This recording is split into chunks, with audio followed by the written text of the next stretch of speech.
보이는 것과 보이지 않는 것 사이에서라는 말씀의 제목으로 은혜를 나누겠습니다. 민수기 22장에서 24장까지는 이스라엘 백성들이 모압 땅에서 겪은 소위 바알부올 사건이 기록되어 있습니다.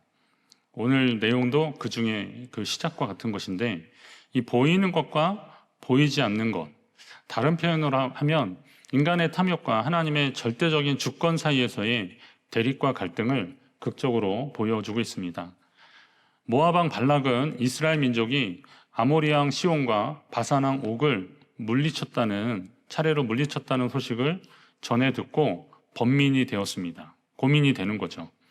그래서 결국 그가 내린 결론은 뭐냐면 메소포타미아 부돌에 있는 선지자 발람을 돈으로 고용해서 이스라엘을 저주해달라고 하는 그런 대책을 세웠습니다.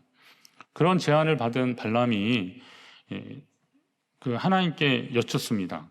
그러자 너는 그들과 함께 가지도 말고 그 백성을 저주하지도 말라. 그들은 복을 받은 자들이니라. 이스라엘은 복을 받은 자들이니 그들을 저주하지 말라고, 그래서 이 길을 또 가지 말라고 그렇게 하십니다. 그래서 사람들을 돌려보냈습니다. 하지만 이 모압 왕 발락이 더 높은 고관들을, 당연히 더 많은 재물을 함께 보냈겠죠. 그러면서 발람을 설득하자 더 큰 재물과 명예의 유혹을 뿌리치지 못한 이 발람 선지자가 결국은 이들과 동행하게 되는 겁니다. 자, 하나님은 이 발람의 이 탐욕스러운 마음을 아시고 그가 타고 가는 나귀를 천사로 막으십니다. 발람은 천사를 보지 못했지만 그가 탄 나귀는 천사를 보고 머뭇거리고 다른 길로 가는 겁니다.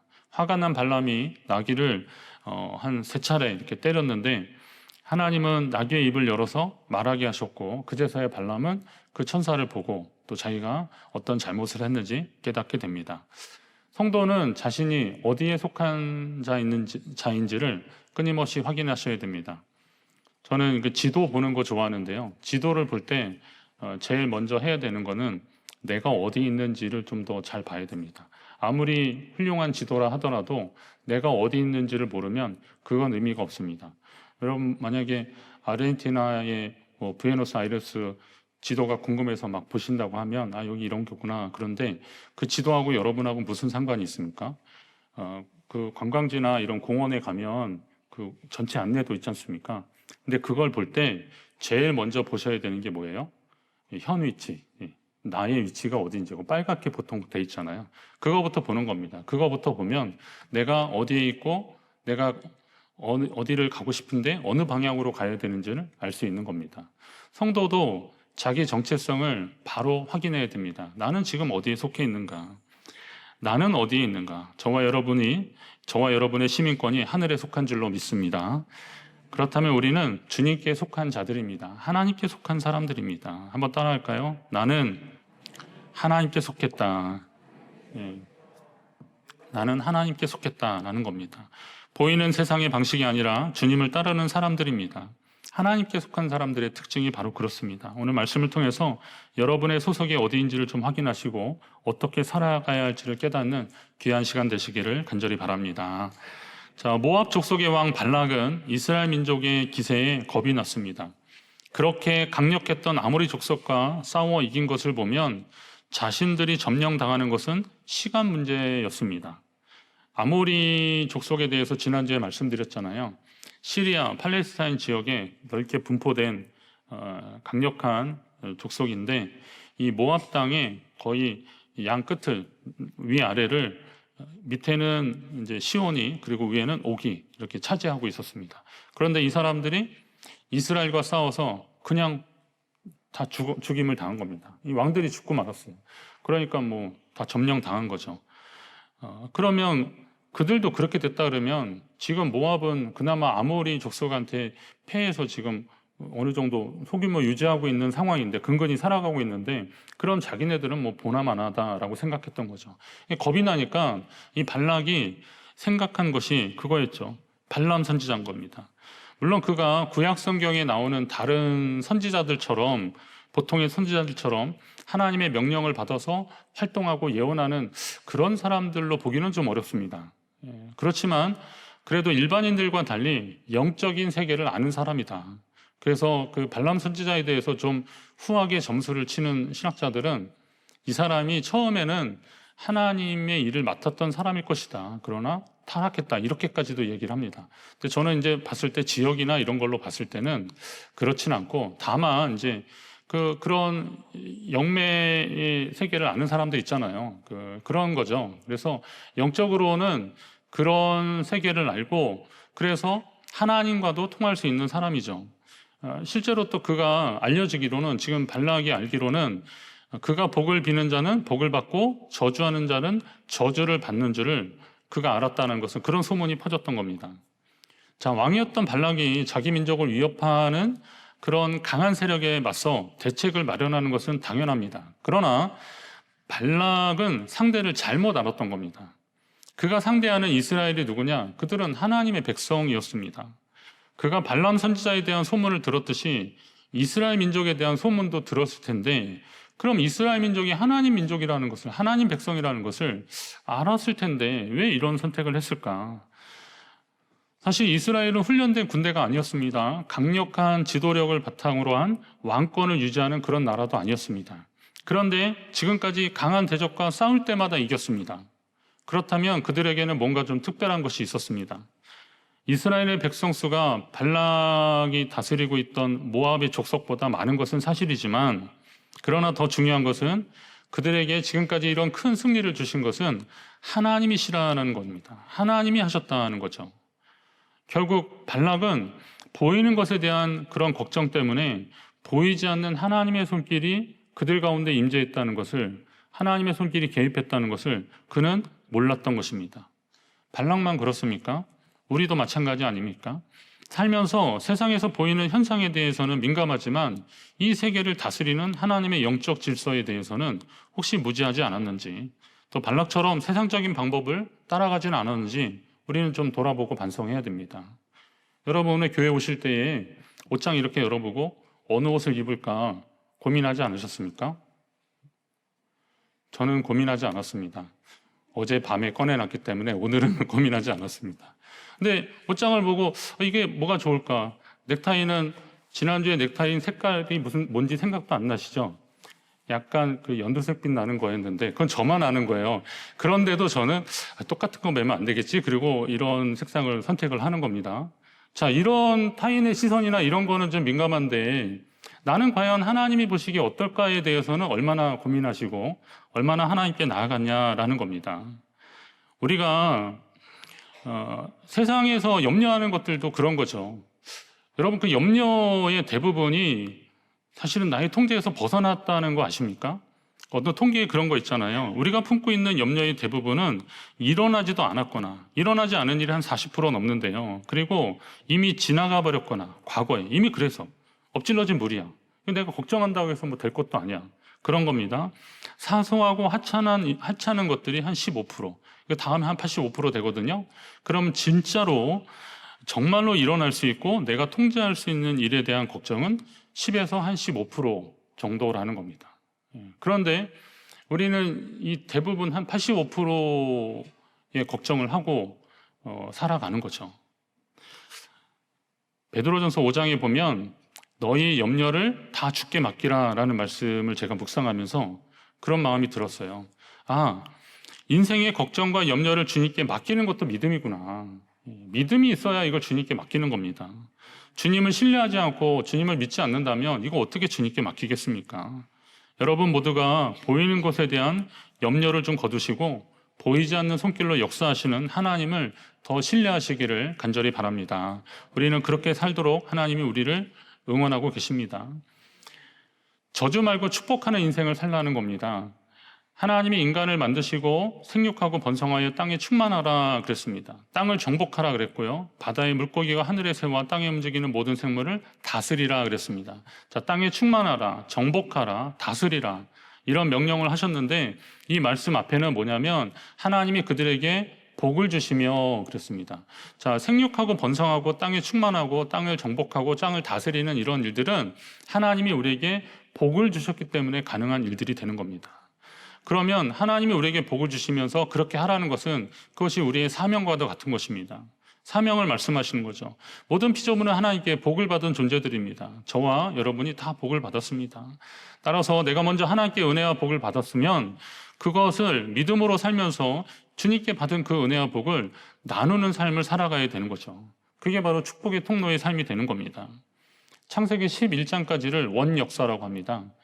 천지 창조하고 뭐 타락하고 뭐 그러면서 노아의 홍수 나오고 그리고 바벨탑 사건 나오고 그게 한 11장까지 나오는데 이건 원역사라고 하고요.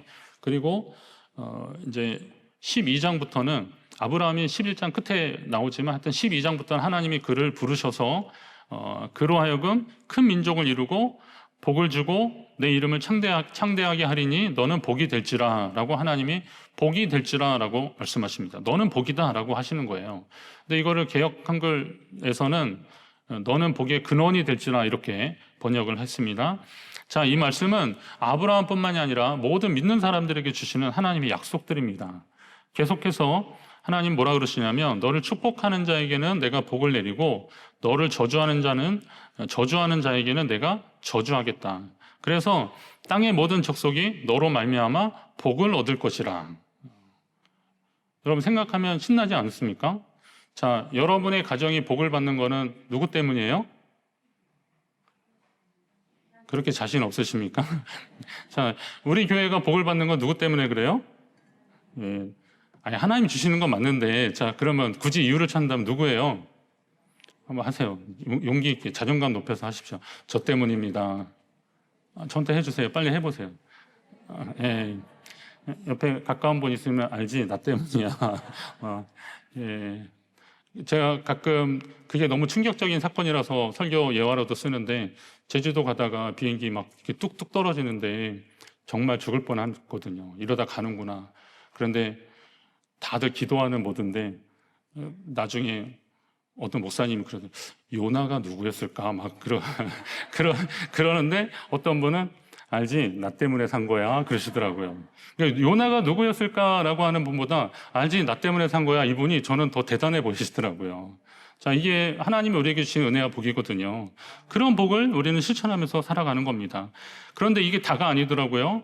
예수님이 뭐라 그러셨냐면 무엇이든지 너희가 땅에서 매면 하늘에서도 매일 것이고 무엇이든지 땅에서 풀면 하늘에서도 풀리리라. 예, 이거 그 내적 치유나 이런 데 가면 많이 하는 말씀이기도 많이 인용되는 말씀인데 이게 평소 우리에게도 한번 적용을 시키면 땅에서 매면 하늘에서 맬 거고 땅에서 풀면 하늘에서 풀린다. 그러면 우리는 어떤 삶을 살아야 돼요? 매고 푸는 거의 의미가 뭔지 아시겠죠? 매는 거는 뭐 이렇게 좀 안 좋은 의미고 푸는 것은 이렇게 좋은 의미로 본다면 우리는 어떤 사람들이 되어야 돼요? 푸는 사람들이 되어야 되는 거죠. 푸는 사람이 되어야 됩니다. 여러분 푸는 사람이 되시기 바랍니다. 저는 이 말씀에 은혜를 받아서 배달 음식도 꼭 제가 풉니다. 끊어버리지 않고 꼭 풀어요. 아내는 아예 가위로 자르라는데 아니야 나는 꼭 풀어요. 예. 거의 열심히 이렇게 하면 제가 그래서 손톱을 잘 남겨놓고 있어요. 잘 풉니다. 예. 푸는 인생이 되고 싶어서 그렇습니다. 그래야 되는 거 아니겠습니까? 그런데 생각해보면 아니 우리가 뭐길래 이게 매고 푸는 권세를 하나님이 우리에게 주셨을까? 아니 내가 도대체 뭔데? 자격이나 능력으로 보면 그 매고 푸는 권세가 나한테 있다는 것도 교만이고 자랑이밖에 되지 않잖아요. 그런데 왜 그랬을까 봤더니 이유는 하나예요. 그냥 우리가 하나님의 자녀이기 때문에 그런 거예요.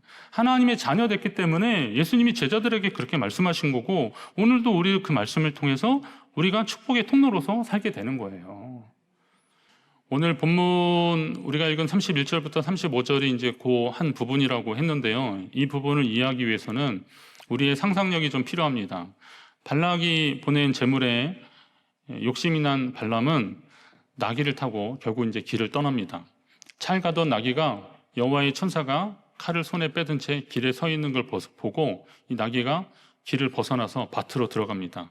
그러니까 이제 발람이 그걸 막 채찍질했죠. 그래서 방향을 바꾸려 했습니다. 그랬더니 천사가 두 포도원 그 사이에 좁은 길에 이렇게 딱 서니까 이 나귀가 이제 담벼락으로 이렇게 붙은 거죠. 그래서 위에 타고 있던 발람의 발이 이렇게 짓이겨집니다. 그러니까 화가 나니까 이걸 또 더 강하게 나귀를 때린 겁니다. 그랬더니 그 나귀가 여호와의 천사가 그 길 가운데 딱 버티고 서 있는 것을 보고 결국은 더 이상 못 가겠다고 하면서 발람 앞에 엎드리는 겁니다. 그러니까 이제 화가 나가지고 사실은 이걸 이제 세게 때리는 거죠. 그랬더니 나귀가 글쎄 말을 하기 시작합니다. 이게 하나님이 개입하신 거죠. 아니 내가 뭘 했다고 나를 이렇게 3번씩이나 때리냐라고 하는 거죠. 그랬더니 발람이 이제 거기 또 대답을 해요. 야, 네가 나를 거역해서 그런 거지 않냐. 그랬더니 내 손에 칼이 있었으면 너는 벌써 죽었다는 거죠.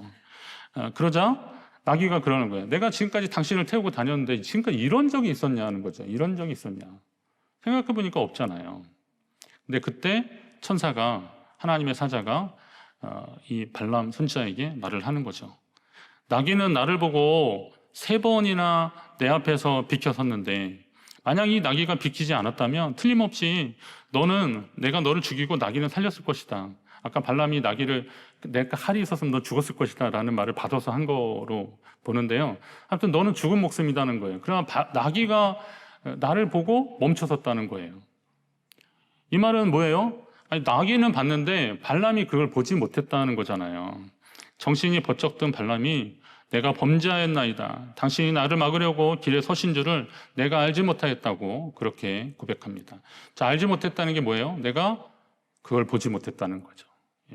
하나님이 보내신 그 사인을 보지 못했다는 거예요. 그러니까 하나님은 이 나귀를 통해서라도 이걸 알려주시려고 그 길을 멈추게 하는 겁니다. 어쩌면 우리 인생은 눈에 보이는 것과 보이지 않는 것 사이의 갈등이라고 할 수 있습니다. 인간은 눈앞의 이익과 세상의 성공을 쫓아가기 정말 쉽습니다. 여러분, 원래 그렇게 되어 있더라고요. 본능적으로 거기에 끌려가게 되어 있더라고요. 나한테 당장의 이익이 생긴다면 눈 한번 질끈 감고 그렇게 하고 싶은 그런 욕심이 왜 없겠습니까? 자, 그렇습니다. 그렇다면 오늘 우리가 그런 욕심을 따라가면서 살 것이냐, 아니면 하나님을 향한 믿음을 가지고 믿음의 행보를 할 것이냐, 오늘 우리는 잘 선택해야 됩니다. 발람, 그는 하나님의 음성을 듣는 선지자였지만 모압 왕 발락이 제시한 재물과 명예라는 눈에 보이는 유혹에 그만 마음이 흔들리고 말았습니다. 그러나 사도 바울이 우리에게 우리가 주목해야 할 것은 보이는 것이 아니요 보이지 않는 것이다 그랬습니다. 보이는 것은 잠깐이지만 보이지 않는 것은 영원하기 때문이다 라는 거죠. 자, 잠깐 보이다가 사라질 것에 마음 두고 욕심에 빠져서 살 것이냐, 아니면 보이지 않는 영원한 것에 가치를 들고 거기에 그것을 따라가며 믿음으로 살 것이냐, 오늘 우리는 분명한 선택을 해야 되는 것이죠. 히브리서 11장에도 보니까 믿음은 바라는 것들의 실상이고 보이지 않는 것들의 증거다 그랬습니다. 오늘 우리가 여기 있는 이유가 바로 그것 아니겠습니까? 때로는 좀 힘들고 어려울 수 있습니다. 제가 가끔 이렇게 산에 가다 보면 산의 정상에 가면, 그 산 정상에 가면 어떤 풍경이 펼쳐질 것이다 우리는 상상하지 않습니까? 미리 사진으로 본 분들도 있고 어땠더라라고 하는 거죠. 그러나 산에 한 7분 능선 이런 데까지 가면 이제 입에서 단내 나고 힘들고, 그래서 이걸 가야 마라 고민이 많이 되는 거죠. 그냥 여기까지 왔으니까 가야긴 가야 되는데, 그런데 지금 당장 힘든 것만 생각하면 우리는 거기 올라가기 어렵습니다. 그런데 그때요, 누군가 내려오면서 힘내세요 그러는 거죠. 힘내세요. 얼마나 남았어요? 다 왔어요. 그러는 사람들 있잖아요. 알고 보니까 한참 남았는데도 다 왔어요. 그러는 사람들. 저는 그런 분들이 희망을 주는 분들이에요. 올라가면 경치 정말 좋아요. 조금만 더 힘내세요. 물 있어요? 그럼 물 남은 거 나는 다 됐으니까 가지라고 주고, 그런 사람들 있잖아요. 이게 믿음의 선배들이거든요. 교회 안에 하나님의 은혜를 경험하고 그 은혜와 복을 경험한 사람들이 그렇게 하시라는 거예요. 지금 한 7분 능선 저기 갈까 말까 고민하고 하는 사람들은 어쩌면 믿음의 초신자들이고 또 우리의 젊은 세대일 수 있습니다. 자, 이런 분들이 서로 이 목적과 비전을 향해서 함께 나아가시자는 거예요. 우리는 믿음의 눈으로 하나님의 영적 세계를 볼 줄 알아야 됩니다. 예수님의 제자들은 헤롯 왕이 유대인들의 환심을 사려고 화려하게 지은 성전에 열광했습니다. 이 헤롯 왕조는 저 밑에 그러니까 이두메인이라고요. 그 모압 에돔 쪽에 살던 사람인데, 그 로마 황제의 비호를 받아서 유대 지역을 다스리는 권한을 받은 거예요. 근데 이 사람은 다윗 왕조, 다윗의 혈통으로 왕이 된 사람이 아니라서 유대인들은 이 헤롯 왕조를 되게 무시했습니다. 그러니까 이런 상황에서 내가 유대인들한테 관심을 받을 수 있고 그들에게 호의를 얻을 수 있는 게 뭐가 있을까 그러다가 그들이 성전을 좋아하니까 이 성전을 아주 정말 그냥 속된 말로 삐까번쩍하게 해놓은 거예요.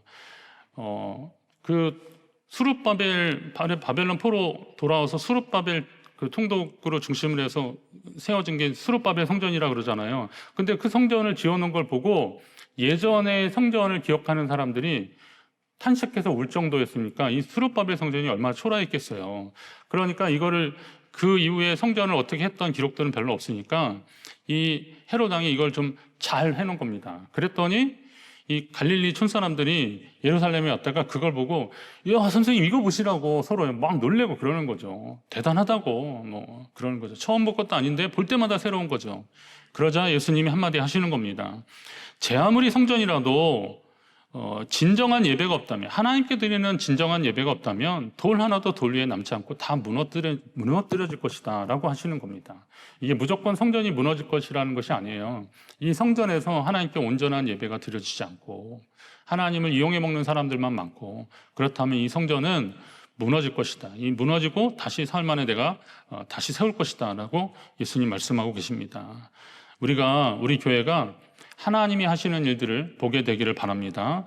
눈에 보이는 것에 매이지 않고 하나님이 하실 일들을 기대하며 믿음으로 나아가는 교회와 성도 되시길 바랍니다. 오늘 말씀을 통해서 몇 가지 보면 욕심을 경계하라는 겁니다. 재물과 명예에 대한 욕심은 우리의 영적인 눈을 멀게 하고 하나님의 뜻을 거스르게 합니다. 이게 속성입니다.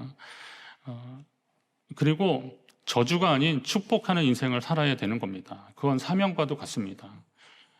누군가를 저주하는 것은 하나님 백성의 삶의 모습이 아니잖아요. 그러니까 이왕이면 축복하라는 거죠. 그리고 하나님의 음성에 귀를 기울이고 믿음의 눈으로 바라보시기 바랍니다. 하나님의 음성에 귀를 기울인다면 이렇게 예배도 잘 드리셔야겠지만 기도와 말씀으로 나아가십시오. 하나님께 기도와 말씀으로 나가셔야 하나님이 하시는 것들을 보게 되는 겁니다.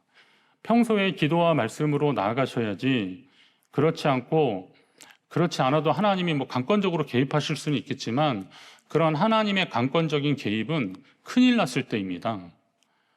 그러니까 얼마 전에 있었던 그 불뱀 사건 같은 경우에도 그들이 하나님을 원망하고 그랬잖아요. 원망하지 말라고. 그 말씀 잘 들었으면 이건 하나님 뜻이 아니다 그랬을 텐데 원망하고 불평하니까 하나님이 불뱀을 동원하시잖아요. 그게 물려서 죽게 되니까 그들이 잘못한 것을 깨닫고 누구든지 그 정대에 높이 달리는 노뱀을 보면 살리라 그 믿음으로 보면서 그냥 간신히 그 상황을 넘어가고 그들을 회개하는 상황이 됐잖아요. 평소에 그들이 말씀을 보고 기도했다면 그런 일은 없었을 것입니다. 오늘 제가 이 설교를 지난 주간 동안에 설교를 준비했는데 오늘 묵상한 말씀은 로마서 16장 19절에 보니까 너희가 선한 데는 지혜롭고 악한 데는 미련하라 라는 말씀이 오늘 묵상한 말씀이거든요. 매일 말씀을 묵상하다면 그렇게 하나님이 우리에게 주시는 것들이 있습니다. 믿음의 눈으로 보면 선한 데는 지혜로워야 되는 거예요. 악한 데는 좀 무시하고 좀 미련하고 차라리 미련하다는 소리 들을 정도로 그렇게 하라는 거예요. 그랬을 때 하나님이 동행하시고 또 함께 하시는 거죠. 그리고 하나님의 절대 주권을 좀 신뢰하십시오. 하나님이 하시는 일들을 바라보시고 하나님이 그렇게 하셨다면 분명히 이유가 있을 것이다. 우리는 그들을 따라가야겠다. 하나님이 오늘 우리에게 이런 말씀을 주셨다면 여기에 하나님의 또 깊은 뜻이 있을 것이다 라고 믿고 따라가는 삶의 자세가 필요하다는 겁니다. 자, 이제 여러분 보이는 것과 보이지 않는 것, 보이는 것이 무조건 나쁘고 악하고 막 이렇다는 말씀이 아닙니다. 그러나 보이는 것에 세상적인 욕심과 그리고 우리의 그러니까 탐욕이 들어가 버리면 그건 변질되고 우리의 삶을 엉뚱한 곳으로 이끌어갈 수밖에 없습니다. 그러나 보이지 않는 하나님의 손길을 믿고 의지하며 믿음으로 가는 사람들은 하나님의 도우심을 경험할 것이고 축복의 통로로 쓰임받게 될 줄로 믿습니다. 여러분이 그런 삶을 살게 되시기를 간절히 바랍니다.